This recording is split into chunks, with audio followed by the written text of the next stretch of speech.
depuis 2020 ñuy accompagner ay jigéen ci lépp loo xam ne tey moo jëm seen développement spirituel seen développement personnel seen développement professionnel seen développement tey relationnel sentimental ak li nga xam ne tey mooy seen aspect social aussi. Donc bépp jigéen boo xam ne da ngay ñëw 5D c'est pour la quête de l'amélioration de soi. da nga ñëw pour defar sa bopp. ñu bëri nag dañuy ñëw 5D parce que dañu am ay difficulté àddina yuy jànkonteel lu ci mel ni sëy la majeure partie ñenn ñi lu ci mel ni ay difficulté relationnelle ñenn ñi lu ci mel ni ay difficulté professionnelle ñenn ñi aussi difficulté spirituelle. ànd ak lu mën a xew boo ñëwee 5D ñun lépp lañ lay joxandoo bu dee da nga ñëw jël si benn kase boo ñëwee di nga am yeneen dimension yëpp. kon liñ naan 5D à la kulli xaal amul pertement tout le temps la cliente est gagnant.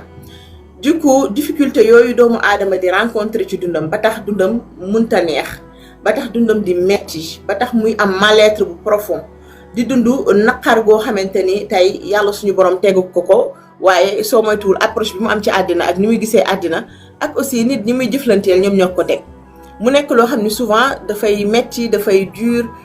nit ñi dañuy nekk ci impasse boo xam ne vraiment dañu war a def ay choix yu radical pour seen bonheur wala ñu war a poser ay actions yu concrètes pour seen bonheur mais ñu am des difficultés fan la ñu war a commencer ak ban yoon la ñu war a aw ak aussi buñ ko tegee est-ce que réellement dina am tey li nga xamante ni mooy ay répercussions yu positives.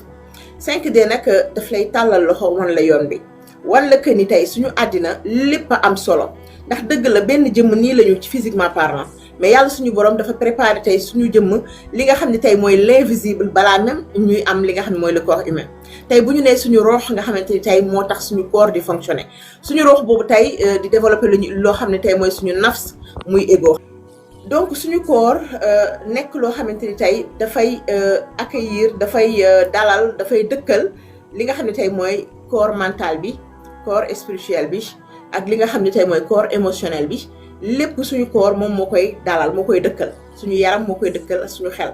donc suñu xel dëkkal boobu nga xam ne moom lay dëkkal c'est corps là nga xam ne yàlla suñu borom moo ñu ko jox dafa nekk loo xam ne tey daf koy jëriñ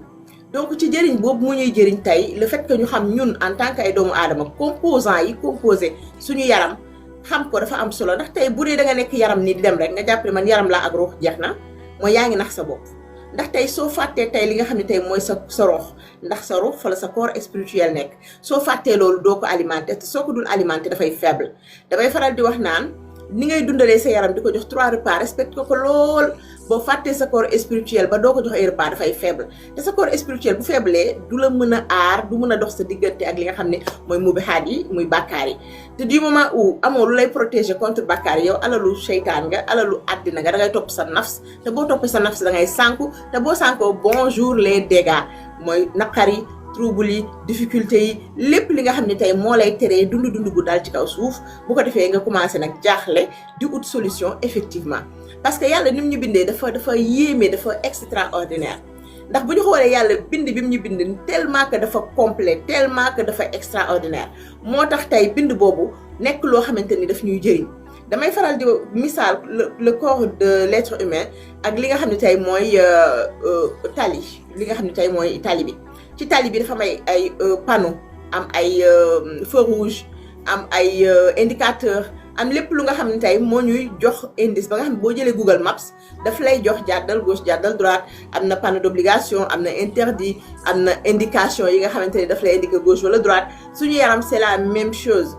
à chaque fois mu am benn émotion bu yeewu ci sa yaram mooy am na lu mu lay jox comme message pour nga jël message boobu nga considérer ko nga càmbar ko nga xool message bi lan la nga déglu nga écouter ton corps pour mun a solutionner problème boobu parce que soo ko deful tey lan lay def message bi da naan d'accord dégluwoo ma je vais frapper plus fort pour nga déglu ma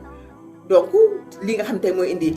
feebar yi physiquement wala trouble psychiatrique yi wala dépression yi wala li nga xam tey mooy anxiété yi wala angoisse yi lépp sa pour que sa yaram mu ngi lay jox message pour nga déglu ko pour nga déggal ko soo ko dégluwul day frapper plus fort pour nga dégg ko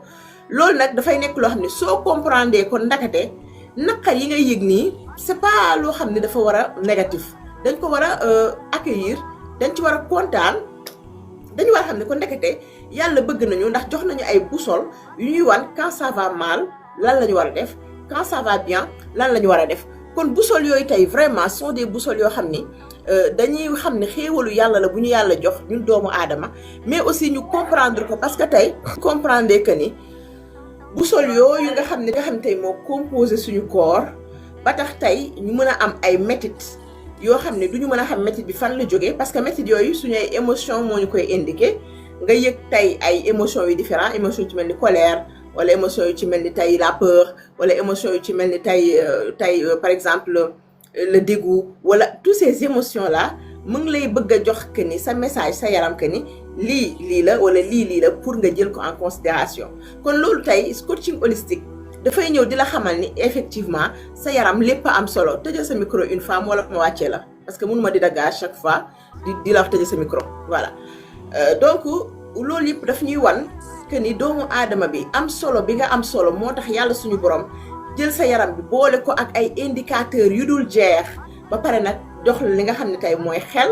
pour nga mën a raisonner pour nga mën di demander des questions su fekkente ne am nga ay métit wala am nga ay mbir yu la dal yoo xam ni dina la permettre nga mën a poser des réelles questions pour mën a trouver ay solutions ñun nag ñu bokk ci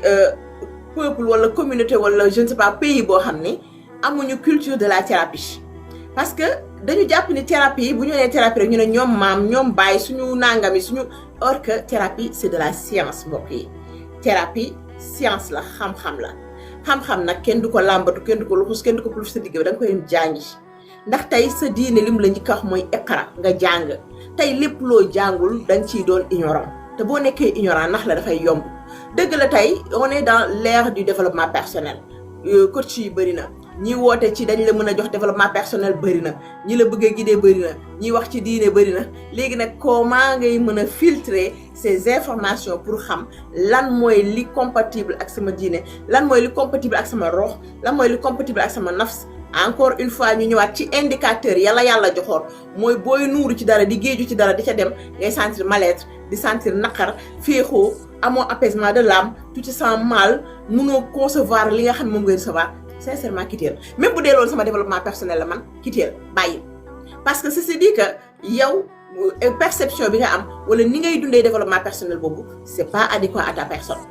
te yaa ngi lor sa bopp bàyyil ba nga pare pour recevoir parce que dama naan doomu aadama kenn du la forcer ci loo xam ni tu n'es pas ok avec moo tax tout le temps man sama coaching c'est de la collaboration avec le client dans le cas contraire du ma la coacher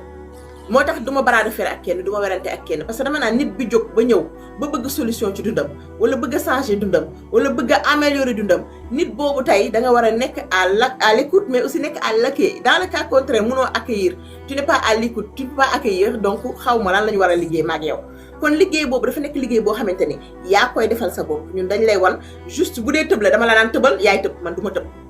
bu dee tey raamal dama la naan raamal man du ma raam yaay raam kon loolu soo ko comprendre war nga xam ne kon coono bi yaa koy daj effort yi yaa koy def parce que après résultat yi yaa koy savourer kon àddina soo comprendre loolu rek war nga mën a xam ni ci àddina lenn amul maanaam lenn ñàkkul coono lu ne dafa am coono boo ciy daj pour mën a am li nga xam ne mooy bénéfice yi kon bu ñu dellu siwaatee ci loolu looloo tax suñu concept 5D daal di sosu concept 5D nag di former des femmes pour ñu développer une mentalité de riche une mentalité d'abondance une mentalité apaisante et apaisée une mentalité forte une mentalité bu sage boo xam ne daf leen di permettre à ce que ñu dund ci kaw suuf ci ni ko yàlla bëggee ñu dund ci kaw suuf ci xol bu dal ak xel bu dal waaye ñu dund ci kaw suuf tout en étant heureuse oui heureuse waaye ñu dund ci kaw suuf tout en étant les leaders de leur propre vie nga xam ne ñoom ñooy guider seen dund ñoo koy dawal ñoo koy mëne du ñu nangu kenn di jël seen dund di ko jeqi comme ku yor sa ceeb wala sa ñàkk tàng waaye ñu nekk ñi nga xam ne tey dañuy nekk ay boussole ci société bi ba nga xam ne ku leen gis xam ne kii ku liggéey ci boppam la ku la déglu xam ne kii ku am lu mu xam la waaye ku toog ak yow day gis ni tempsam dafay fructifié wu tempsam dafay nekk lu barkeel mais du perte tempsam kon ñooñu ñooy les femmes 5D nekk des femmes épanouies des femmes battantes des femmes instruites des femmes yu maanaam yu jàmbaare des femmes yu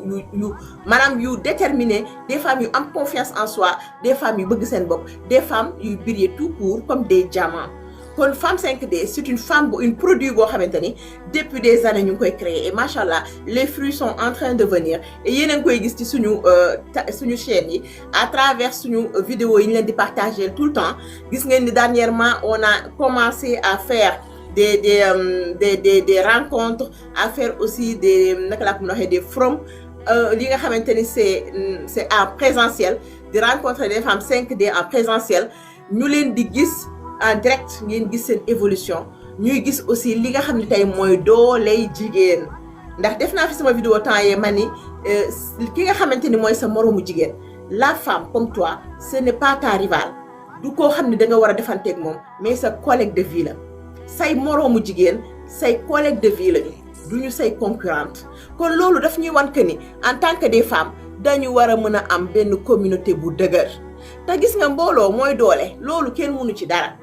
mbooloo mooy doole ñun ñëpp bu ñu bokkee gëmandoo lu ñu gëm muy gëm yàlla wóolu yàlla gëm suñu bopp gëm suñu capacité wóolu suñu bopp ba pare déterminé wu ci li ñuy dem te dara du tax ñu yox wala ñu dellu ginnaaw kooku ana kan moo ñu mën a galgal ci kaw suuf ndax yàlla mooy ki nga xamante ni mooy suñu socle mooy suñu base lépp lu ñuy def dañ koy def ci ragal yàlla ci gëm yàlla teg ko ci xam-xam bu leer naññ teg ko aussi ci capacité ak mën-mën di avancer nag ak lucidité di avancer solidement même bu dee ni ñuy avancer yéex na mais dañuy am ay résultats yu concret kon femme 5D du femme boo xamante ni dafa nekk ci wax bu bëri wala nekk ci revendication wala nekk ci colère wala nekk ci man duma lii man duma laa man non non non les femmes 5D ne sont pas des femmes colériques. Les femmes 5D ne sont pas des femmes frustrées. Les femmes 5D ne sont pas des femmes yu defante. Les femmes 5D ne sont pas des femmes dominantes. Les femmes 5D ne sont pas des femmes yoo xamante ni dañu ñàkk classe déedéet. Les femmes 5D sont des femmes discrètes, des femmes apaisées, des femmes yu douces, des femmes yoo xamante ni dañu sage, des femmes yu am connaissance, des femmes yoo xamante ni macha allah boo leen gisee da nga leen di jaawale avec la masse waaye boo toogee ak ñoom ba jóg di nga xam ni ce ne sont pas des femmes comme toutes les autres. Il y a femmes et femmes. kon ku bëgg a nekk femme 5D oui dafa am prix boobu du dara lu dul liggéey ci sa bopp li nga xam ni moom la yàlla jiitalal muy sa borom du liggéey ak sa jëkkër du liggéey pour sa sëy du liggéey pour société bi du liggéey pour sa njaboot nekkul ni yàlla daf la sàkk uniquement pour nga sëy nekkul ni yow sa mission de vie bu tourner ci sëy lay mujj ak jur doom déedéet la femme 5D est plus importante que ça la femme 5D c'est une femme bâtisseur c'est une femme boo xamante ni dafay fonder ay génération c'est une femme boo xamante ni dafay construire ay génération dafay yar ay leader day yar ay nit yoo xam ne dañu éveillé wu yarul ay dof yarul ay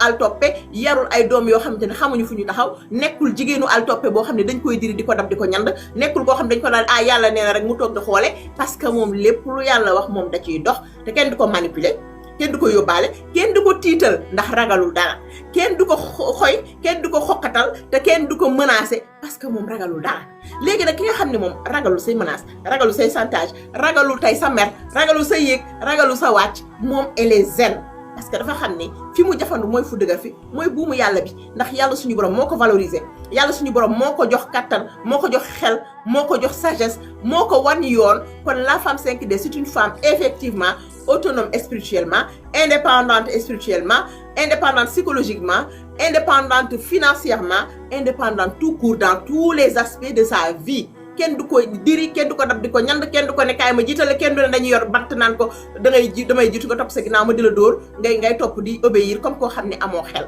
déedéet kon en tant que femme 5D nous ne sommes pas des rebelles nous sommes des lumières de cette humanité nous sommes des guides de cette humanité te force boobu fu ñu jaar nga gis ko ndax duñu waxantu dañ koy gis suñu ay action kon toutes les femmes 5D, soyez fiers de vous, car j'en suis sûre et certaine que Allah est fier de vous. Et man, je suis fière de vous. Parce que doone ngeen vraiment que ni ay jigéen ngeen yoo xam ne minorité ngeen ci société bi amaana bu ñu jeexee fukki jigéen benn ngeen ciy doon mais benn boobu ngeen doon ay leader ngeen fu ngeen mën a nekk te fu ngeen nekk ñu xam ne kii du n'importe quelle femme fu ngeen toog fu ngeen taxaw fu ngeen di wax fu ngeen bokk ñu xam ne ñii duñu n'importe quelle femme kon xam leen seen valeur xam leen seen njëg xam leen seen prix xam leen yéenay kan ngeen xam ne en tant que femme 5D kenn mënu leen a jënd ndax amu leen njëg yàlla suñu borom moom mi nga xam ne moo leen teral ngeen tedd moom rek moo leen mën a guider moom rek moo leen mën a teg ci yoon kon keneen ku dul yàlla suñu borom am na ci loo xamante ni du ko jëflante ak moom kon boog fier leen ci seen bopp ngeen ñëw témoigner ci li nga xam ne mooy seen parcours bi nga xam ne tey yombul waaw liggéey sa bopp yombul parcours bi ngeen def depuis avril ba tey y a des femmes qui ont fait plusieurs saisons y a des femmes yoo xam ne saison bi mooy seen première saison y a des futures femmes 5D yuy waaj a ñëw incha allah saison 10 bii di ñëw incha allah et tout ça dafay wane jigéen ñi ni ñu bëggee nekk des lumières pour cette société dafay wane la détermination de la femme sénégalaise bi nga xam ni dafa bëgg a nekk une femme brillante dans la société dafa bëgg a nekk une femme qui évolue dafa bëgg a nekk une femme boo xamante ni dafay xam fi muy teg tànkam kon nañu fier ci suñu bopp ñu daal di fas yéene ubbi micro yi ñi nga xamante ne tey macha allah ñooy femme 5D yi ñu ñëw de la 9e saison ñu ñëw joxe seen témoignage ginnaaw bi ñu defee suñu cérémonie de clôture le 11 juillet teral leen tatagal leen taxawu leen ñu accueillir ma au Sénégal ma ñëw def ak ñoom 1 mois vraiment ñu def benn cérémonie de clôture bu extraordinaire ñu teral ma teral leen ñu gisante saafonte ñu recevoir seeni diplôme mu nekkoon une journée inoubliable une journée tellement chaleureuse avec des femmes qui s'aiment avec des femmes sincères avec des femmes yoo déterminées avec des femmes yoo xamante ni vraiment da ngay xam ni nekkatuñu ci ay détails yu ñàkk fayda yi nga xam ne fa la ñuy fekk jigéen ñi dépassé nañu foofu on est dans des hautes vibrations kon xam leen ni 5D du ay caaxaan ku ci bëgg a bokk ne da nga inscrire ndax place yi bëreetul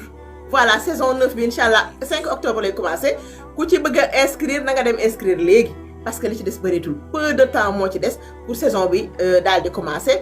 inscription yi léegi mu jeex kon bokk ku ci bëgg a inscrire dugal ci site internet Firdaws Coaching nga xool tous les modalités xool aussi tous les informations ngeen dem inscrire et vous verrez que ni machallah du ngeen ko rëcc ce sera une expérience unique dans son genre et loolu du ay wax lu concret ngeen ciy gis kon bokk